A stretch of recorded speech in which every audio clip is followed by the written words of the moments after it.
Hello, everybody, and welcome to the latest episode of the DXM podcast. I am the host, Colborn Bell. I am joined today by scholar and art writer Charlotte Kent. Hello. Hello, it's a pleasure to be here. How you doing today? I'm all right. It's already been quite a morning for me. I've been up since 4, and so half of a workday already done. That's impressive.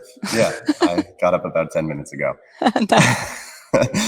Let's start where we always start, which is just we're going to give you space to let everybody find out about yourself, anything you want to share. So please, the stage is yours. Oh boy, that's always a funny one. So I guess, thinking that the audience might want to know a little bit about where I'm coming from as regards blockchain is one thing, but then there's me. So I don't know, I'll probably go in and out of both because they're entangled. I first really started thinking seriously about blockchain in 2019. I had met Judy Mam and Beatriz Ramos and had interviewed them to find out more about Dada, and then wound up at the Radical Exchange Foundation conference and saw Simon de la Rouviere's project, This Artwork is Always on Sale, and was just really struck by the fact that blockchain seemed to be producing really cool, creative projects that didn't seem to be talked about. I then discovered that one of the reasons they weren't really being written about much was because people were so confused by the technology that like when I tried to pitch articles about it, it didn't really work because by the time you explained what the technology was, there wasn't a whole lot of time to talk about the art project itself.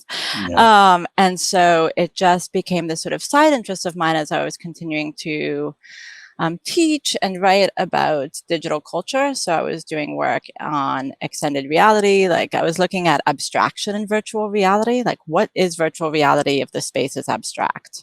So one of the things is that I tend to go to places that are a little weird, and people often say like, why would you think about abstraction in VR or these kinds of things? Because I'm weird, I guess. There must be a better answer.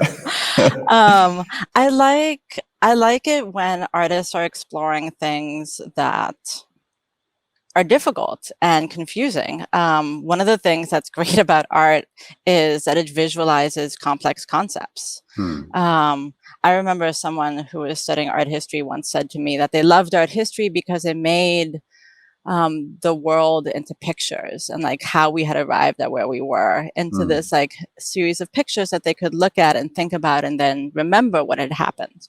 And I think that that's kind of true. So when you're looking at, or when I'm looking at contemporary art, it's a way of helping me understand the world that I'm in, and why maybe I feel stressed out by it or am excited by it. It's a way sometimes to test out options. Like artists are really good at what if scenarios. Yeah. And so they can do cool projects around that. And I think blockchain really encourages that. And I think that's one of the reasons why, I became and continued to be interested in it, even when no one was like going to let me write about it. I just kept following it. And then when the conversation really exploded in spring 2021, I got just kind of irritated at the focus on finance, because though obviously that's important, and I'm a big believer in the fact that artists should make money, and even lots of money, more money than other people, by all means, right? Like I think they're really important contributors to society, and that is actually typically undervalued.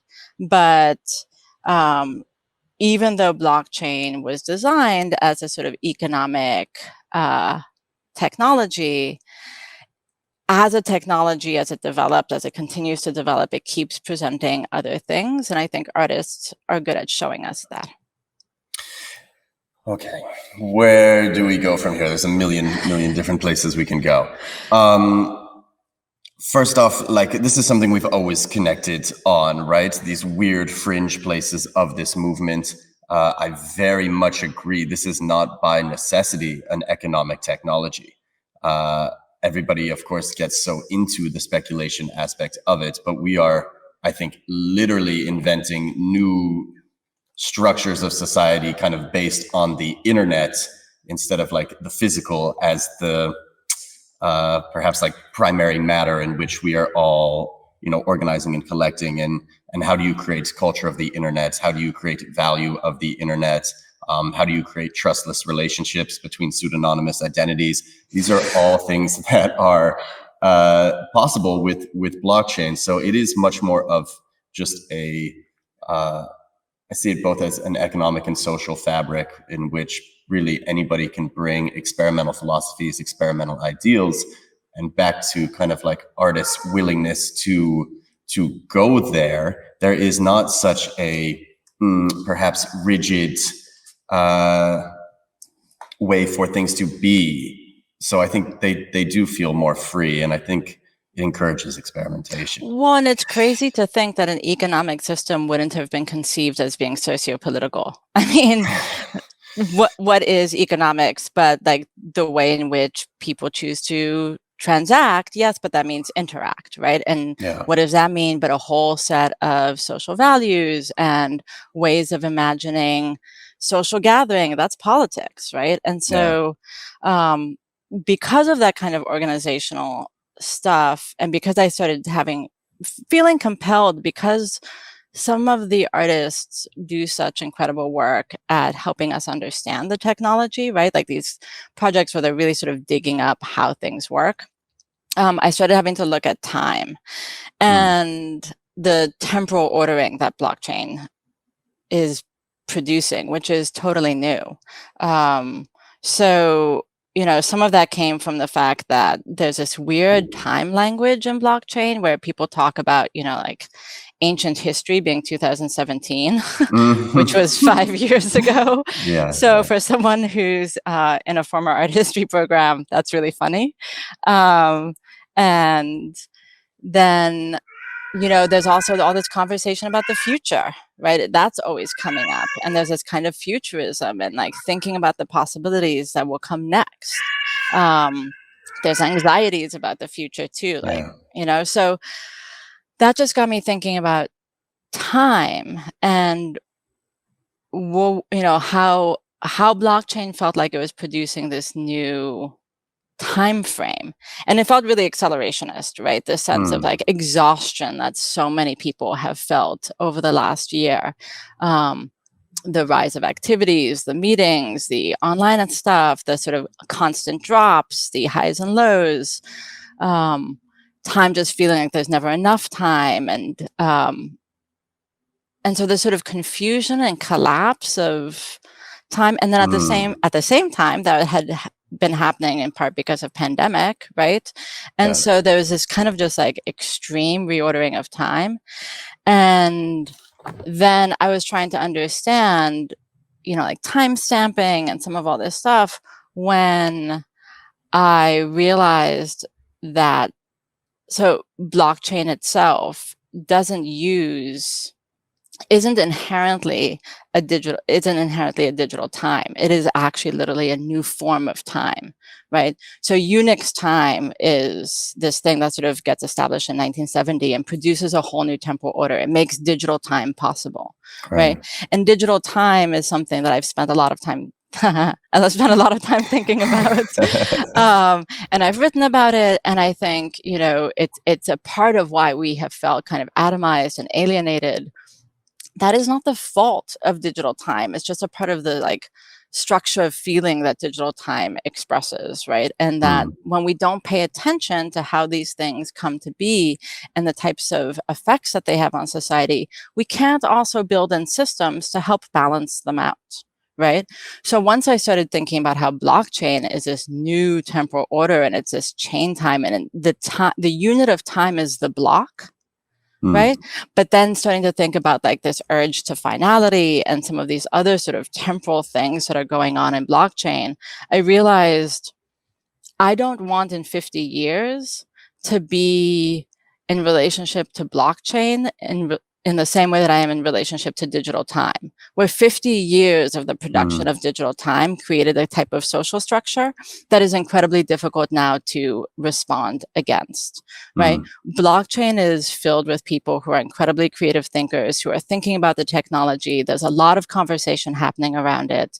We have a chance to look really carefully at what this technology is building, not only in terms of like economic structures and so forth, but these sort of social things that happen because of time, and ask ourselves, okay, if that's happening, like what else do we want to put into place? What else do we want to do? How can we balance that? Like, what is good about this? Where do we want to sort of resist that, right?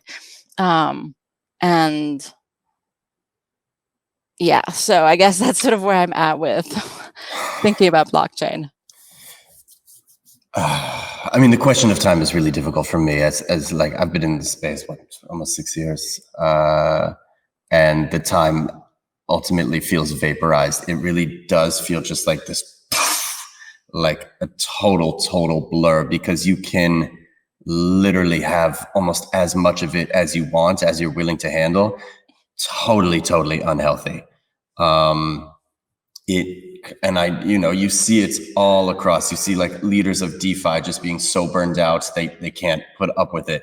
DeFi was its own animal. The ICO thing, all of the investments, that was definitely its own thing. The art, thankfully, is a little bit slower, but you saw it with the artists in this big bull run, like a compulsion to just mint everything, like a compulsion to not create your best work. And I think it's something that we are fighting against really much, because it's hacking into like the comparative biases that we have to look at other people, to make judgments about what they're doing, how we should be performing equally. Yeah. I mean, burnout is a real psychological condition. Or I guess I shouldn't say it's a condition. It's a set of symptoms that then get sort of pulled together and called burnout. And the attributes besides exhaustion are depersonalization, right? And cynicism. And those are like real social things that then happen and start to create tension between people, right? I mean, if we think about what happens as people get depersonalized, as people become increasingly cynical, right? There's a loss of hope. There's a loss of belief in the ability to make things better or to change things. I mean, how can that possibly be good for clearly really important new technological system that's a part of that's going to remain a part of our world, right? Like, however it is that it turns out, NFTs might just be one part of it, because permissioned blockchains clearly have huge forms of utility across multiple different industries. Blockchain is here to stay. But if these are the attitudes that come alongside of it, I think we're in danger. So I'm fighting that.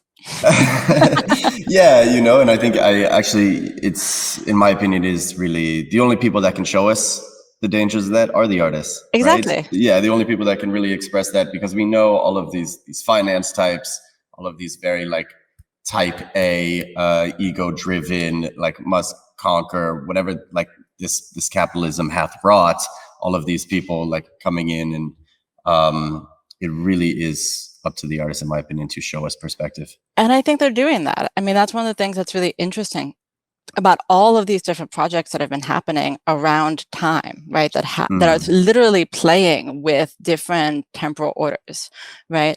So you see them recalling forms of time, from body time to lunar time to, seasonal time to, to celestial, to, and I think all of these different invocations of these different temporal orders that artists are putting into their projects using blockchain are, for me, a really interesting reminder of the fact that we live layered time, right? Yeah. Like in different contexts, we're experiencing time in different ways.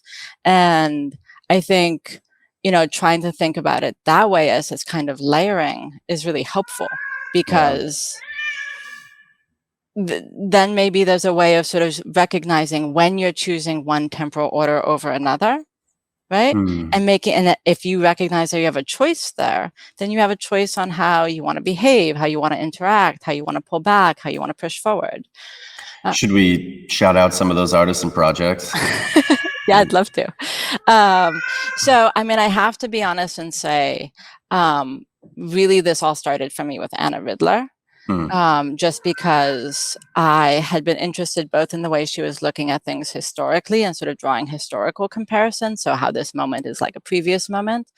But then also, I remember one of her projects, the way the tulips, the NFT would die after 7 days. Yeah. And so this idea of like closures happening, the way artists were introducing the end of the project unless you pass it on, right? So like, Life Forms is another project. Like you have to pass it on within 3 months. Friend. Yes, sorry. Yeah. And so that was kind of what was like one part of it. And then I got a chance to talk to her, and she just kind of just started talking, and I was like, wow, did not even begin to think of it in all those ways. And that, that's why I love talking to artists, because they've spent so much time with whatever they're working on.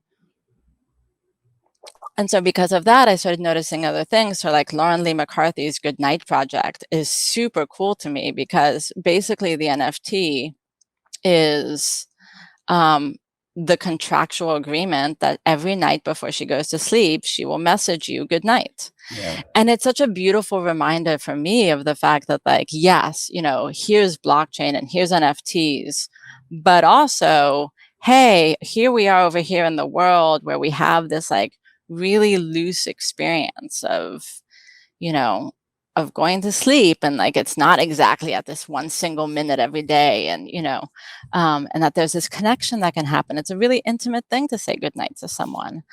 Yeah. So I really appreciated that. And then I'd gotten a chance to interview Luna Akuda about her project, and that got me thinking about like how lunarscapes were appearing. And of course, Matt Kane's Gazers becomes hugely influential here. The way he noticed the fact that these major events in his life had happened around new moons, and producing this whole project around that.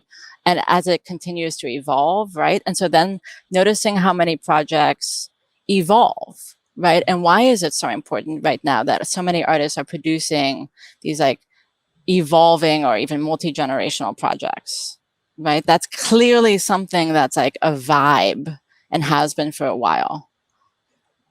In my opinion, it feels almost reactionary to like PFP projects, the idea of something like static that does not change, that you remain a part of forever, that is supposed to like continue to like remain core to your identity somehow, or your online identity that's supposed to continue to capture. And I think very few people have done that, like have captured digital identity into one image. I'm always obsessed with like the idea of changing. And I've always from the beginning thought this space was about like rapid change and not kind of like static groupings. So I'm right there with you. I love the work Alexander Revin did. I think he was the first to create like in an infinity NFT, which are just like NFTs that would go forever, and you could only, as long as you could look at them, is how long like the artwork would exist. And the next time you reload it, it starts at the beginning.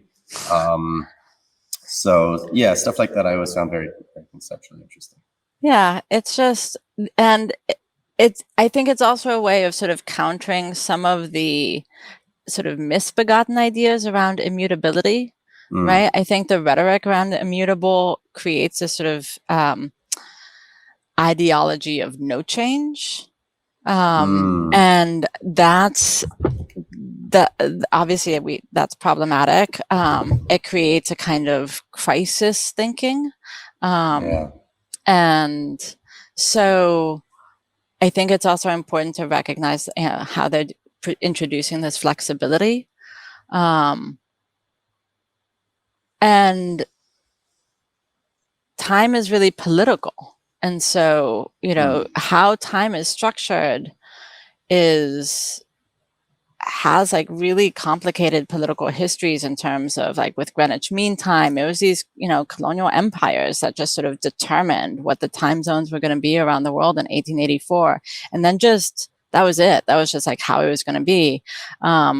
They sent clocks to the colonies to enforce certain as a part, like with missionaries, as a part of trying to organize what they saw as the natives into their notion of a civilized society, which had to do with mechanical clocks and being on time, right? Yeah. So these values have histories, and I think what's interesting about the artists in blockchain is the way they're complicating that. It's really remarkable. And I mean, I should just say, like, a shout out to one other project, which is this group Nascent did this project called Temporal Secessionism, where the project really aims to show block time. So if this is like a really hard thing to conceive of, which for me it is, like looking at that project really helps. Yeah. And so, that's the other part of it. Like, I don't think I could have understand blockchain at all if it weren't for projects like Martin Ostrachowski, if it weren't for projects like Rhea Myers, if it weren't for like, some of these types of projects that really broke it down for me.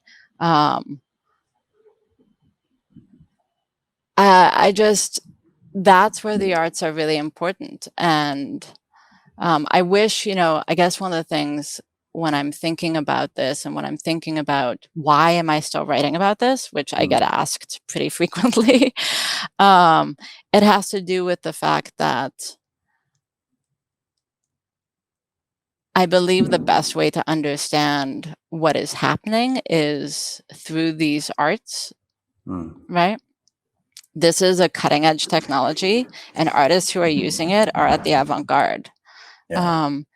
And so if we have any hope of participating in what's to come, this is our way of understanding it. And I guess I feel an obligation to be a part of that.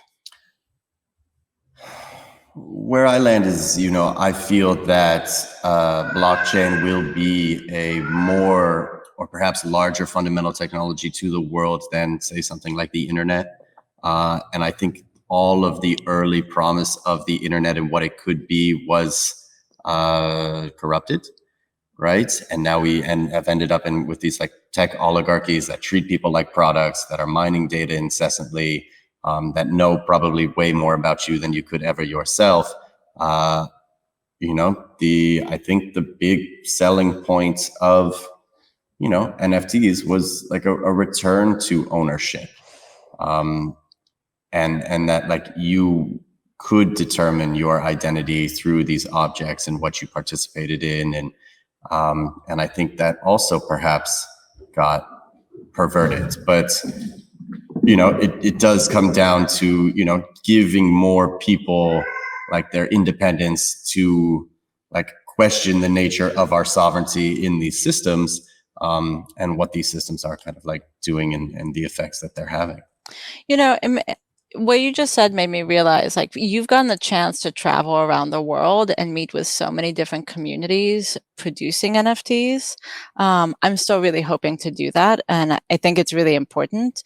Do you find different attitudes towards NFTs in different places you go? Like, are there? Go ahead.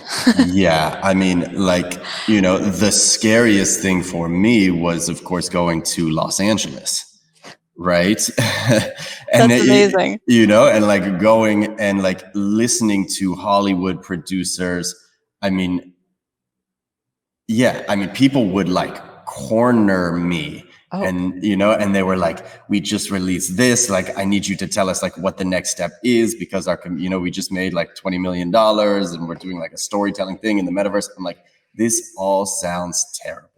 Like, you have no idea what you're doing. Like, you put some JPEGs out there, you attach some celebrity's name to it. And then like the proximity of, the VCs to Hollywood, how tightly in Andreessen was with like the movie studios, all of these things that they're trying to like spin up and manufacture as either like new brands or new IP, or like nobody understood the thing before they jumped in. They had no idea what they were doing. They just knew there was something to be grabbed, so they grabbed it. Yeah.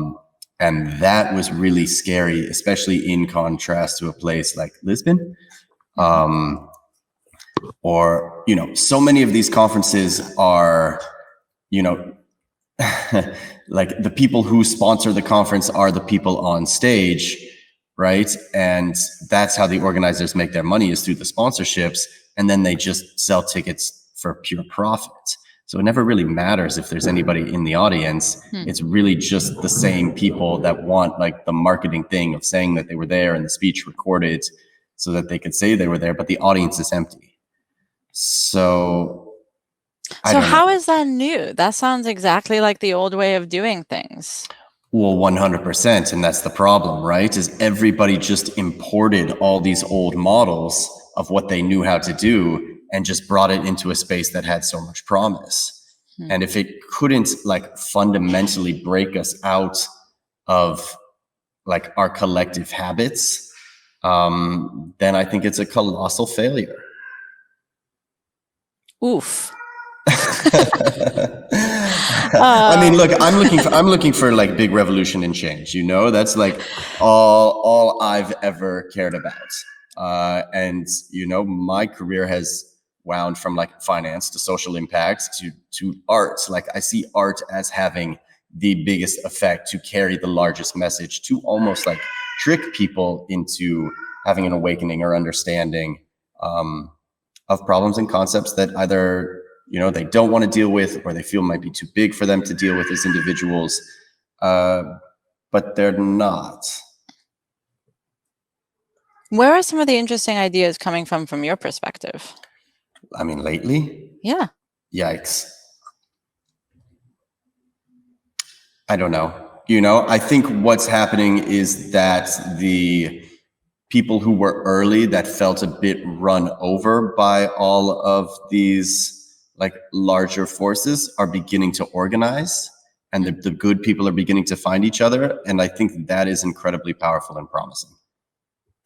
I guess one question I have about that is, and I should implicate myself here, right? Like, you know, I know mostly a group of people who are in the United States or in Europe, and even quite honestly, probably a pretty small sector of Europe, right?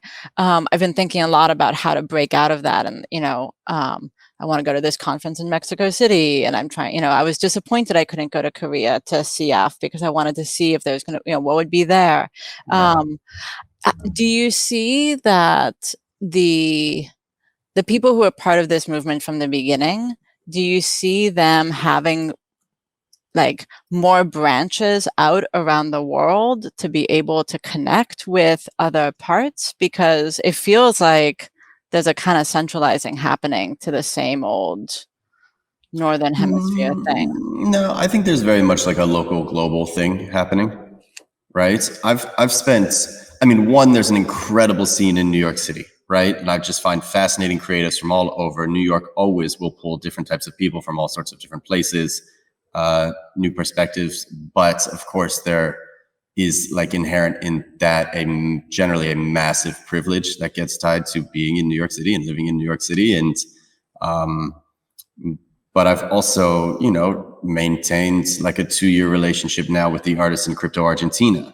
Well, I was going to say, I first met you at a Crypto Argentina show, and that was my first discovery of that group and that movement. Yeah.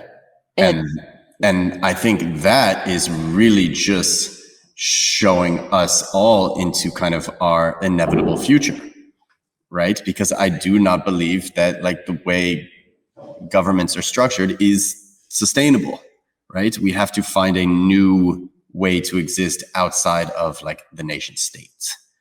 And I think that's what a lot of this is about. And I think Argentina and those artists have like the insights on how to be. And that's why I think they're creating some of like the most creative, interesting like forward-thinking work because they've already suffered what feels like the inevitable crisis that we're all headed towards. I mean, I think one of the things that's interesting when we talk about, the dissolution of the nation state as a model that was only really constructed a couple hundred years ago anyway, right? Yeah. Is anxieties that what we're looking at instead are corporate states, right? That there's these sort of transnational companies that already have so much power, some of them far more power than any number of nation states, right? For more money, more power, more ability to influence. And that doesn't seem like a great alternative either, right? Speaking of data privacy. Right. So it's, I guess one of the things that I get a little concerned about when there's this sort of utopian hope for blockchain is that I think the same thing happened with net art in the 90s, right? Yeah. I was recently rereading Lawrence Lessig's article, Code is Law, from Harvard Law Magazine. It was published in the year 2000. Yeah, right? Yeah. And he is warning people about the fact that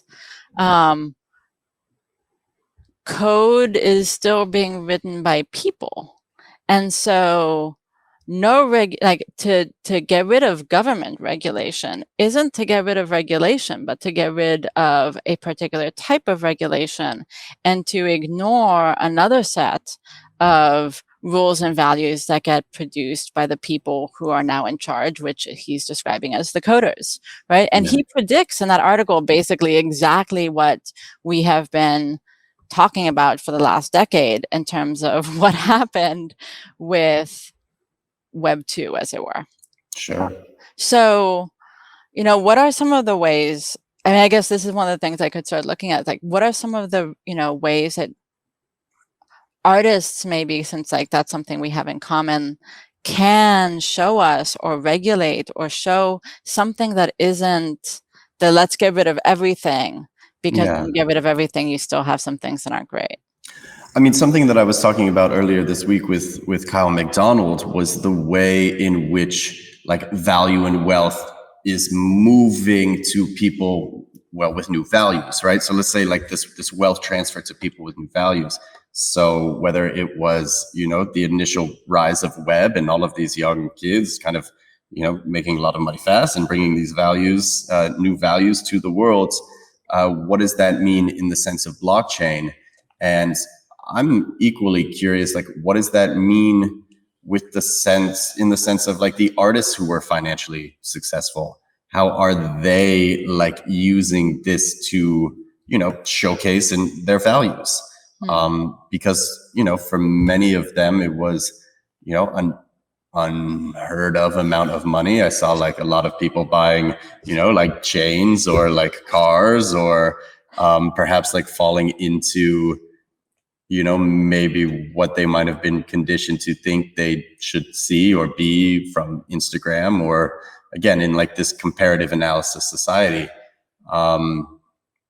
So, maybe that's what crypto is. Maybe it's about like Lambos and to the moon and all of this like excessive quick wealth. And, I came on this journey hoping to find something more.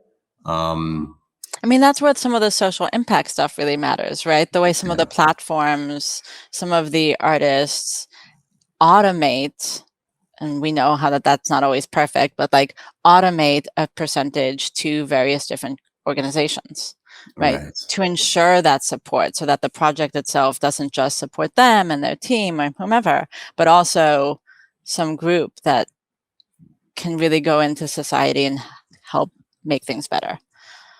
I mean, Kyle McDonald is a perfect example of that, right? With his most recent project, Amends.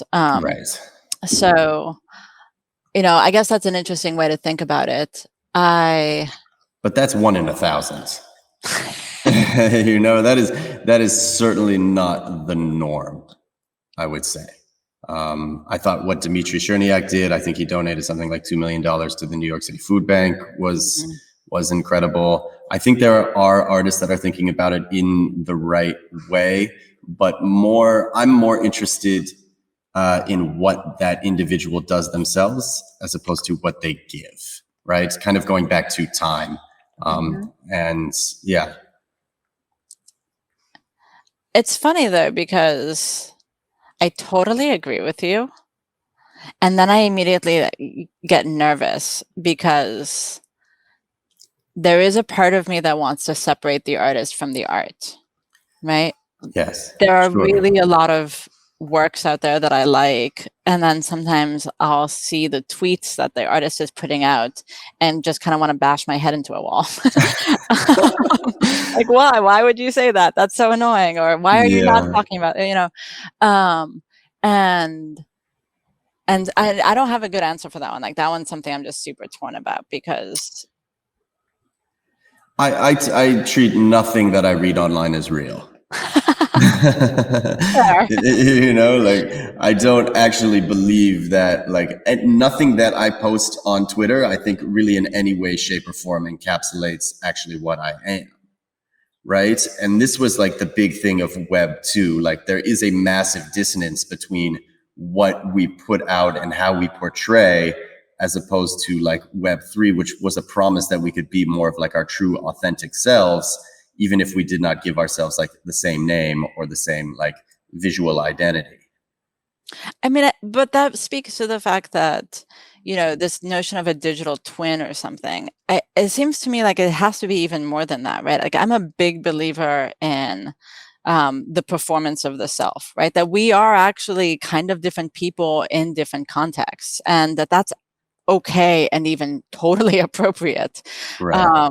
And that likewise, that should be able to be true online. And it's actually one of the reasons I'll say I'm most nervous in the metaverse conversations, when people talk about somehow you will have this like singular digital identity that will be like this one you that goes everywhere you go. And I'm sort of sitting there going, "Raw, that sounds terrible." Like, there's a reason I want to be able to speak differently and be, have a different set of references depending on where I am online. So I actually feel like the multiplicity of selves is, sometimes difficult to juggle. Like, I'm not going to say that it's always easy for everyone, right? But that maybe that's been true for us socially for a while anyway. I've been having this conversation a lot also, of like how the world is, it was presumed perhaps, I don't know, 50 years ago that you had static identity, right? That you were kind of like you were chronological, you were a list of your accomplishments, and that embodied like the whole person that you were. It feels now that we've moved into something that is much more fluid, right? People are given the freedom to kind of explore, express. You're kind of expected to not stay at a company forever, move around, find new things. And, again, it's especially in digital and online spaces, people have been given the freedom, or perceived freedom, to explore more facets of themselves, which I think is important. Feels important, but for many, I think it is certainly confusing. Yeah, I mean, it's interesting that you said like 50 years ago, because about 50 years ago, Irving Goffman wrote this book, The Performance of Everyday Life. Right. And it's always interesting how like texts often come out, not like at a moment when it's like, oh, people are starting to think about this, right? Like, it's not to mark that that's always been true, but more like how now people are starting to think about themselves as these performative creatures in different contexts.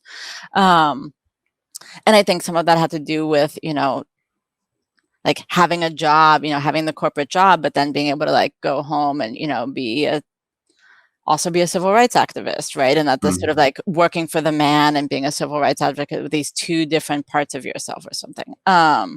And I guess it's, it seems really important to recognize how we can be varied, but more so because of the possibility of change.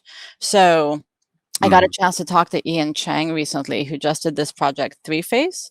And I feel like there's a bunch of different projects going on right now that are also sort of about, that are taking the information in your digital wallet or the information from some part of you to then sort of track how you participate in the digital space, or how, who you represent yourself to be. And it's this kind of interesting also moment of like reflection around that. Like, so in Ian Chang's project, basically he pulls a bunch of information from the NFTs you've collected to create this face of who you are as a collector. And what's interesting is if you move the NFT to different wallets, the face will change. So you can sort of see how your different wallets reflect different yous. Yeah. And that to me says something about the fact that like that's something people want. Like they want to be able to better understand who they are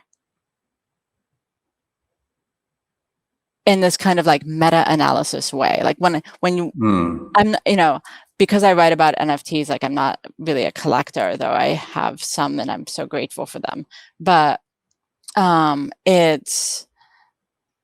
I think it must be stunning to look at your collection and sort of like, how can you, like, you're you, right? Like, how do you begin to think about like what your collector face is?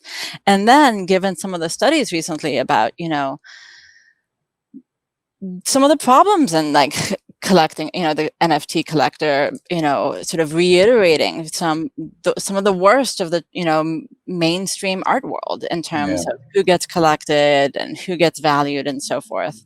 I think that that's really, potentially that's an opportunity to try and push that a little bit further, because we're definitely seeing in the NFT space a reiteration of aesthetic values that are tied to problematic, obviously systemic beliefs.